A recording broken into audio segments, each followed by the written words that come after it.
Ahmedabad airport के लिए 12 जून की दोपहर एक आम दोपहर की ही तरह थी। एक तरफ फ्लाइट्स लैंड कर रही थी तो दूसरी तरफ टेक ऑफ कर रही थी। एग्जिट गेट से लोग बाहर निकलकर अपने घर को जा रहे थे और एंट्री गेट से लोग सिक्योरिटी जांच के बाद चेक इन कर रहे थे। कतारबद्ध होकर 242 लोग एयरपोर्ट के भीतर घुसे, एयर इंडिया के विमान पर सवार हुए। तमाम औपचारिकताओं के बाद अनाउंसमेंट हुई। यात्रियों को कुर्सी की पेटी बांधने के लिए सचेत किया गया क्योंकि फ्लाइट टेक ऑफ करने वाली थी। फ्लाइट टेक ऑफ कर गई। सबके ध्यान में लंदन का नजारा था। कोई अपने घर वालों के पास जा रहा था तो कोई घूमने तो कोई किसी और काम से। लेकिन 2 मिनट बाद ही फ्लाइट के भीतर और बाहर पूरा नजारा बदल गया। आग की लपटें, धुएं का गुबार और हर तरफ तबाही का मंजर, क्योंकि अहमदाबाद से लंदन जा रहा विमान क्रैश हो गया था। इस क्रैश में 242 जिंदगियां तबाह हो गई।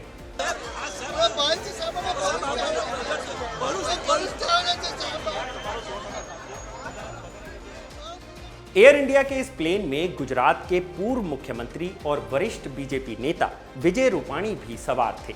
अपुष्ट खबरें हैं कि विजय रूपाणी की भी इस हादसे में मौत हो गई। और क्या क्या हुआ इस हादसे में, कौन लोग सवार थे, साथ ही बात होगी उस बोइंग 787 ड्रीम लाइनर प्लेन की भी, जिससे जुड़ा एक विवाद काफी चर्चा में रहा है। इन सब पर बात करेंगे खबर गांव समाचार के इस एपिसोड में। शो के अंत में जानेंगे कि सोनम और राज कुशवाहा से जब पुलिस ने पूछताछ की तो उन्होंने राजा की हत्या पर क्या कहा, और पाकिस्तान आर्मी चीफ और फील्ड मार्शल असीम मुनीर को लेकर अब अमेरिकी प्रेम क्यों दिख रहा है। नमस्कार, मैं हूं भूपेंद्र सोनी और आप देख रहे हैं हमारा रोजाना का शो खबर गांव समाचार। सबसे पहले आप ये वीडियो देखिए।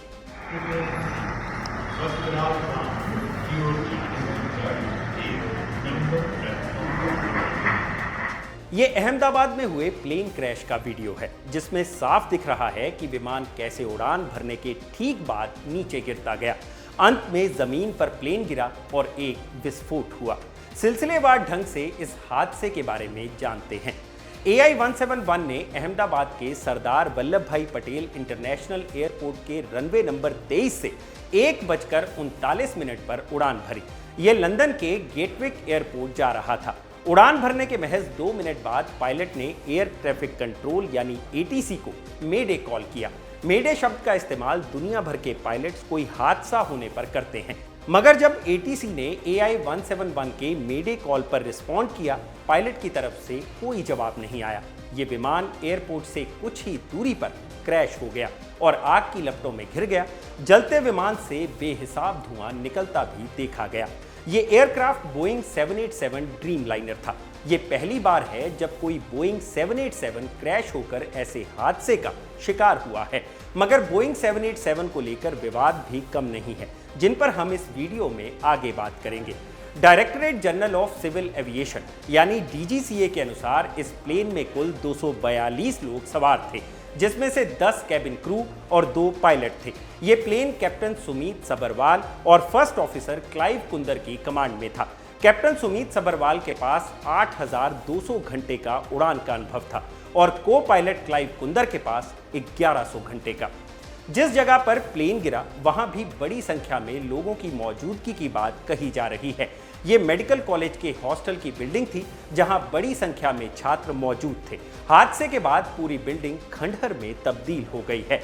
इस हादसे में घायल हुए लोगों को अहमदाबाद के अलग अलग अस्पतालों में ले जाया गया, जहां उनके परिवार के लोग भी पहुंचे और अपनों की तलाश करने लगे।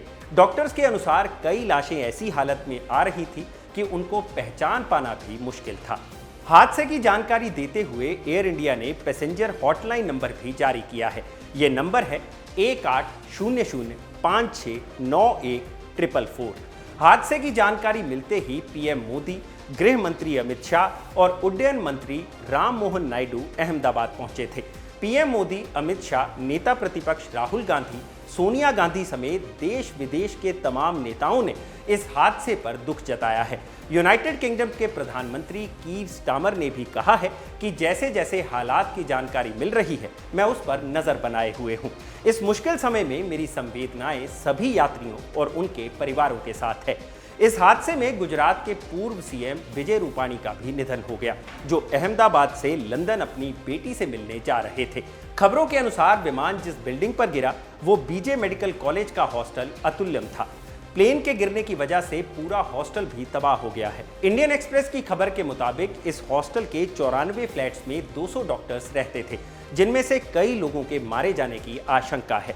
मेडिकल कॉलेज के एक रेजिडेंट डॉक्टर्स ने खबरगांव से एक्सक्लूसिव बातचीत में बताया कि कॉलेज के 4 यूजी स्टूडेंट्स की मौत हो गई है। हादसे के बाद अहमदाबाद एयरपोर्ट को बंद किया गया था, मगर शाम 4 बजे के आसपास उसे फिर से चालू कर दिया गया। जो प्लेन क्रैश हुए वो बोइंग 787 ड्रीम लाइनर था। बोइंग के बारे में एक विवाद भी है। एक विसल ब्लोअर जॉन बार्नेट ने बोइंग से जुड़े कई खुलासे किए थे। उन्होंने कहा था कि बोइंग प्लेन बनाने वाले कर्मचारी इतना अंडर प्रेशर काम करते थे कि वो प्लेन में खराब क्वालिटी के पार्ट्स लगाते थे। बार्नेट का कहना था कि कुछ पार्ट्स तो ऐसे थे जिन्हें कचरे से निकाल कर लगाया जाता था। बार्नेट ने बोइंग में 30 साल से ज्यादा समय तक काम किया था। 2010 से वो नॉर्थ कार्लस्टन प्लांट के क्वालिटी मैनेजर थे। इसी प्लांट में बोइंग 787 ड्रीम लाइनर बनाया जाता है, जो अहमदाबाद में क्रैश हुआ है। बार्नेट का कहना यह भी था कि उन्हें प्लेन के ऑक्सीजन मास्क में भी कमियां मिली थी। ये कमी ऐसी थी कि 4 में से 1 मास्क इमरजेंसी सिचुएशन में काम नहीं करता था। बार्नेट ने 2017 में बोइंग से रिटायरमेंट लेने के बाद लंबे समय तक कंपनी के खिलाफ केस लड़ा। बार्नेट की 2024 में मौत हो गई थी। बोइंग ने बार्नेट के आरोपों को नकार दिया था, मगर फेडरल एविएशन एडमिनिस्ट्रेशन ने उनके कुछ आरोपों की जांच भी की थी। मगर ऑक्सीजन मास्क के बारे में एफएए ने कहा था कि इनमें से कुछ में कमियां तो हैं, मगर जरूरी नहीं कि इन्हें प्लेन में लगाया जाता हो। अहमदाबाद में बोइंग 787 के साथ हुए हादसे की वजह क्या है, ये तो जांच का विषय है और एयरक्राफ्ट एक्सीडेंट इन्वेस्टिगेशन ब्यूरो इसकी जांच कर भी रहा है। मगर बोइंग के बारे में जॉन बार्नेट के आरोपों की भी चर्चा इस बीच की जा रही है। लेकिन जब बार्नेट के आरोपों को लेकर बोइंग पर केस चल रहा था, इसी दौरान उनकी आत्महत्या की खबर आई और ये बताया गया कि उन्होंने अपने होटल के नीचे कार में खुद को गोली मार ली है।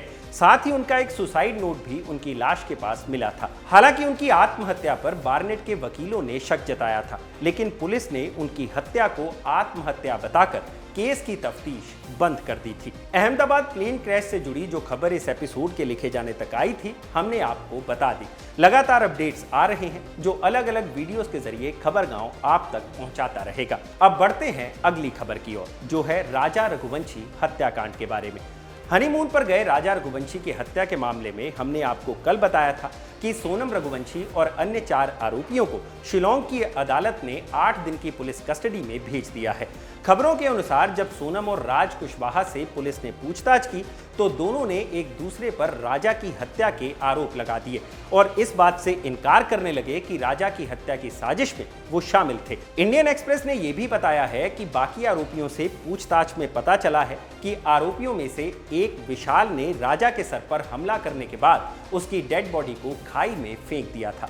कहा जा रहा है कि आने वाले दिनों में पुलिस इस मामले में क्राइम सीन रिक्रिएट करने के लिए सोनम और अन्य 4 आरोपियों को सोहरा में घटना स्थल पर ले जा सकती है, जहां खाई में राजा की लाश बरामद हुई थी। बढ़ते हैं अब अगली खबर की तरफ, जो आई है अमेरिका से। 14 जून को अमेरिका में यूएस आर्मी डे मनाया जाता है। हर बार ऐसे अवसर पर किसी न किसी विदेशी मेहमान को बुलाया जाता है। अपने राष्ट्रीय समारोह में हर देश ऐसा करता है, मगर इस बार अमेरिका का ये सेलिब्रेशन विवादों में आ गया है। कारण कि 14 जून 2025 को इस कार्यक्रम में अमेरिका ने पाकिस्तान के चीफ ऑफ आर्मी स्टाफ असीम मुनीर को निमंत्रण दिया है। अब इसके बाद ये चर्चा है कि क्या ये भारत की कूटनीतिक विफलता है कि असीम मुनीर को अमेरिका अपने एक बड़े समारोह में बतौर अतिथि बुला रहा है। शशि थरूर के नेतृत्व में भारत के एक संसदीय दल ने 1 सप्ताह पहले ही आतंकवाद को बढ़ावा देने में पाकिस्तान सरकार और सेना के रोल को ब्रीफ किया था। बावजूद इसके अमेरिका ने असीम मुनीर को निमंत्रण दिया है। पहलगाम आतंकी हमले के बाद भारत की तरफ से सबसे ज्यादा उंगलियां असीम मुनीर पर ही उठाई गई थी। असीम मुनीर को बुलाना एक रूटीन चीज हो सकती है, लेकिन जिस तरह से पहलगाम आतंकी हमले के बाद असीम मुनीर ने भारत के खिलाफ बयान दिए हैं, उससे ये मामला गंभीर होता जा रहा है। लगातार ये सवाल उठ रहे हैं कि आतंकवाद के खिलाफ अमेरिका की कथित नो नेगोशिएशन पॉलिसी कहां गई।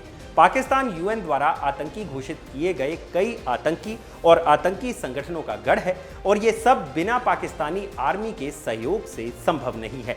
बावजूद इसके अमेरिका ने इन सब से किनारा करते हुए असीम मुनीर को निमंत्रण दिया है, मगर इसके अलग अलग मायने समझे जा रहे हैं।